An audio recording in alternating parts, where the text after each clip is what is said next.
গরম গরম ভাজা ভাজা হলে কেমন হয়, তাও যদি হয় আলুর সাথে আলুর রেসিপি, তাহলে কতটাই মজাদার হয় বুঝতেই পারছেন। আর এরকম নাস্তা যদি হয়ে থাকে দিনে কিংবা সন্ধ্যা। আসসালামু আলাইকুম, সবাই কেমন আছেন? আমি আজকে দেখাবো আলুর একটা মজাদার রেসিপি। আশা করি আপনাদের ভালো লাগবে। এটা ইফতারির ক্ষেত্রে বলুন বা মেহমান ক্ষেত্রে বা বিকেলের নাস্তা। তারপর এখানে আমি আলুগুলো সুন্দর করে ম্যাশ করে নিলাম। তারপর দিয়ে দিলাম এখানে লাল মরিচের গুঁড়োটা। আমি একটু ঝাল খেতে পছন্দ করি, সেই জন্য এটা দিয়ে দিলাম। আর যারা ঝাল খেতে পারেন না, এটা অ্যাভয়েড করলেও পারেন। তারপর দিয়ে দিব স্বাদ মতো লবণ। তারপর দিয়ে দিব ধনেপাতা কুচি। আর এখানে একদম অল্প উপকরণে আপনি একটা মজাদার নাস্তা তৈরি করতে পারেন। নাস্তা কিংবা পকোড়া যাই বলুন না কেন, ইফতারের ক্ষেত্রে সব কিছুতেই পারফেক্ট। তারপর এখানে দিয়ে দিব কর্নফ্লাওয়ার। আমি এগুলো বেশ কিছু কর্নফ্লাওয়ার দিয়ে দিলাম। আর এটা বানাতে গেলে আপনাকে অবশ্যই কর্নফ্লাওয়ার লাগবেই, কর্নফ্লাওয়ার ছাড়া কিন্তু হবে না। আর এখানে কর্নফ্লাওয়ারের পরিবর্তে যদি আপনি ময়দা কিংবা চালের গুঁড়ো দিতে চান, তাহলে কিন্তু এটার হবে না। বারবার বলে দিলাম, তাহলে কিন্তু এরকম আর মজমজে বা এরকম মজাদার হবে না। তারপরে এটাকে আমি সুন্দর করে ভালো করে মিক্স করে নেব। এটাকে আমি একটা ডো তৈরি করে নেব। তারপর দিয়ে দিলাম সামান্য পরিমাণে বেকিং সোডা। তারপর দেখুন আমি হাত দিয়ে সুন্দর করে একটা ডো বানিয়ে নিলাম। আমার ডোটা বানানো হয়ে গেল। আর এখানে কিন্তু একদমই পাতলা না, এটা একদম আমি এটা রুটি শেপ করে নেব সেই পরিমাণ মতো। তারপর আমি এখানে দিয়ে দিলাম সামান্য পরিমাণে ঘি। আমি ঘি ব্রাশ করে দিলাম। এখানে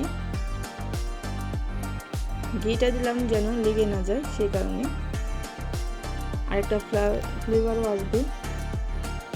তারপরে উপর দিয়ে দিয়ে দেবো আরও কিছু কর্নফ্লাওয়ার, কারণ যেহেতু আমি আলু দিয়ে তৈরিটা করব, নিচ দিয়ে লেগে যেতে পারে।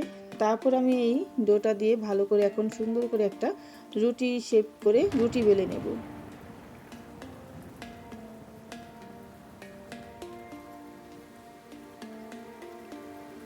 আমি গোল করে ছেড়ে নিয়েছি সুন্দর করে। তারপর আমি এখন একটা রুটি বানিয়ে নেব।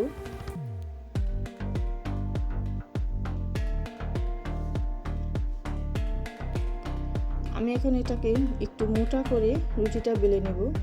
একদম পাতলা হলে কিন্তু হবে না, অতিরিক্ত মোটাও না আবার একদম পাতলাও না, মিডিয়াম করে আমি রুটিটা বেলে নিলাম, দেখতেই পাচ্ছেন। তারপর আমি কাটারি দিয়ে চারো সাইড থেকে আমি এটাকে সুন্দর করে সাইড করে কেটে নেব।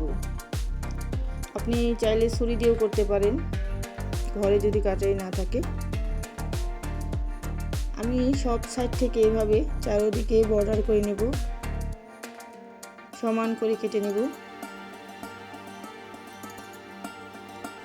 আমি সমান করে কেটে নিচ্ছি এটা।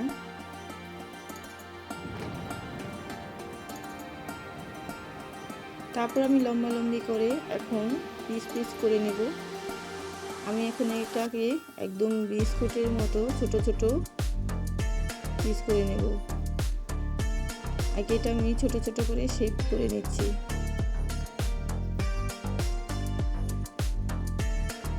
আমি একটু বড় করে রেখেছি, আপনি চাইলে একটু ছোট করে নিতে পারেন। দেখুন আমি এইটুকু সাইজ করে নিয়েছি। আর একদমই অল্প উপকরণে খুবই মজাদার একটা টেস্টি এই রেসিপিটা তৈরি করতে পারেন অল্প কম সময়ে। তারপর আমি এটাকে সাইজ করে কেটে নিয়ে দেখুন আমি হালকা একটু বেকিং পাউডার দিয়ে উপর দিয়ে একটু আবরণ করে নিয়েছি, কারণ এটা যেহেতু আলু, কড়াইতে যেন লেগে না যায় বা ভেঙে না যায় সেই ক্ষেত্রে। তারপর আমি কড়াইটা দিয়ে দিলাম। আমি একদমই লো হিটে তেল দিয়েছিলাম, তারপর একটু গরম করে নিয়েছি। তারপর আমি এক এক করে সবগুলো এখানে দিয়ে দিব ভাজার জন্য।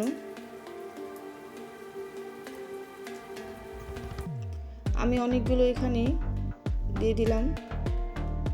আর আপনি চাইলে এইভাবে আপনি না ভেজে সংরক্ষণ করেও রাখতে পারেন, যখন খাবেন তখন ডিপ ফ্রিজ থেকে বের করে সাথে সাথে ভেজে নেবেন।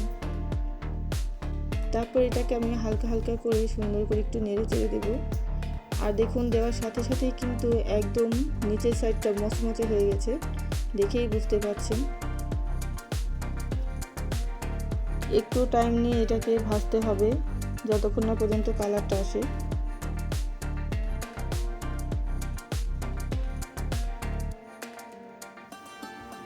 খুবই মচমচে আস্তে আস্তে হয়ে যাবে। একবার বাড়িতে ট্রাই করে দেখুন, সবাই পছন্দ করবে। আর যে যেখান থেকে আমার ভিডিওটি দেখছেন প্লিজ লাইক করে পুরো ভিডিওটি দেখে নেবেন। আশা করি আপনাদের ভালো লাগবে।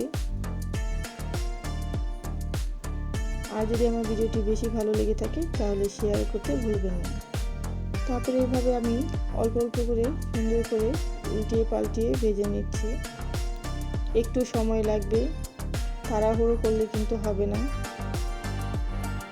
তাড়াহুড়ো করলে মচমচে হবে না, সেই জন্য একটু দীর্ঘ সময় নিয়ে ভেজে মচমচে করে নিতে হবে। দেখুন ফুলে উঠেছে, সবগুলো ফুলকো ফুলকো হয়ে গেছে, কিন্তু দেখেই বুঝতে পারছেন প্রায় কালারটা চলে এসেছে।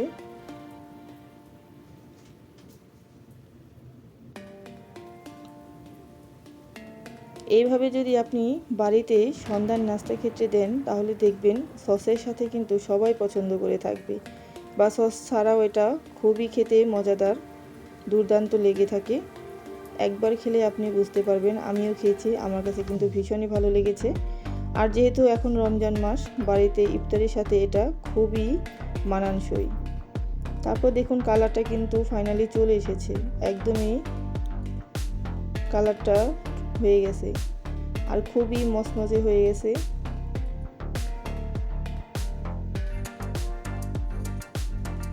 আর আলু দিয়ে যে এইভাবে এত মজার একটা অল্প উপকরণে খাবার তৈরি করা যায়, আপনি না বানালে বুঝতে পারবেন না।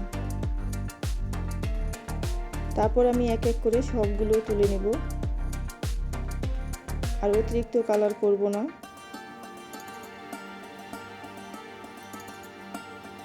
ফাইনালি আমি নামিয়ে নিলাম, দেখেই বুঝতে পারছেন কতটা ক্রিস্পি হয়েছে। আশা করি আপনাদের ভালো লেগেছে। আর যদি ভালো লেগে থাকে তাহলে প্লিজ আমার চ্যানেলটি যারা নতুন আছেন সাবস্ক্রাইব করে দেবেন। আর এরকম ভিডিও পেতে আমার চ্যানেলের নোটিফিকেশনটি অন করে রাখবেন। আমি যে নতুন ভিডিওগুলো দিব আপনার নোটিফিকেশনে চলে যাবে, আপনি দেখতে পারবেন। তো ভালো থাকবেন, সুস্থ থাকবেন সবাই, আল্লাহ হাফেজ।